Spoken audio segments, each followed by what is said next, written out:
Hi guys, welcome to this video. I'm Prashant, I'm the founder of Wordpandit, and I'm bringing this series of videos to you wherein I explain previous year CAT questions. Here we've got a CAT 2018 question, a Parajumble question without answer options.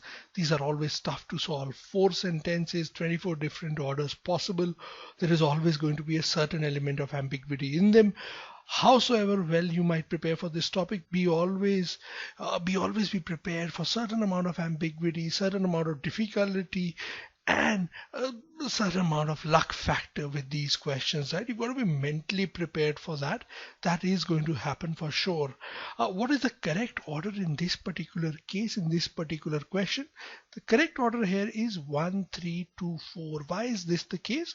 Before we get down to the order, let's identify the set of mandatory pairs, the sentences which are stuck together in this particular case. Statement number 3 says, Twitter's website says that tweets you are likely to care about will show up first in your timeline based on accounts you interact with most, tweets you engage with, and much more. So basically, accounts that you are interacting with, tweets you are engaging with, content you are engaging with, this would show up in your timeline. Now this connects with 2. How does it connect with 2? It encourages us. What encourages us? It refers to what? It refers to content that you are interacting with, tweets you are engaging with.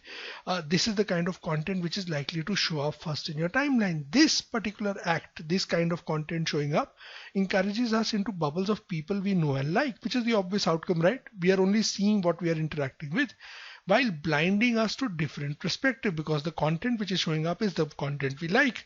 But the deeper problem of transparency lies in the words much more. So again, another link up, direct link up that we have. So 3 and 2 directly link up. Now this much more is defined in statement number 4. We are only told some of the basic principles and we can't see the algorithm itself, making it hard for citizens to analyze the system sensibly or fairly, or be convinced of its impartiality and objectivity. So we cannot really decide about the impartiality and objectivity of the system. Now, where do these sentiments of impartiality and objectivity come in? They come in from statement number 1.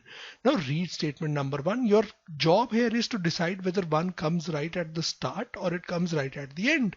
Statement 1 says impartiality or objectivity are fiendishly difficult concepts. So fiendishly refers to something which is like the devil. These are difficult concepts that can cause all sorts of injustices even if transparently implemented. So these are things which are very difficult to grasp, and even if you implement them transparently, they can cause all sorts of injustices.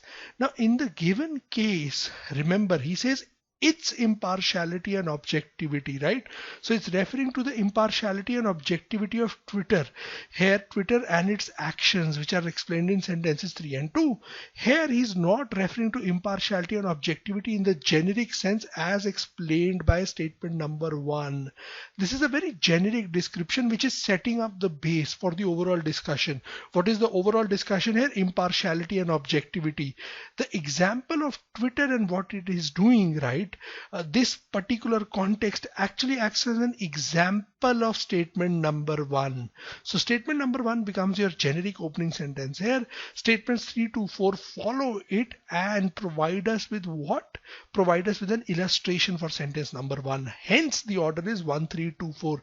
Difficult to identify in the exam. As I said right at the start of the video, these questions are always going to give you some pain, and this particular question is also going to give you some pain. You need to understand these flows and mechanics of sentence and paragraph construction in order to identify answers. That is super critical when it comes to parajumbles without answer options. Hopefully so you are clear with this question now. Thank you very much for watching this video, and as always, happy learning.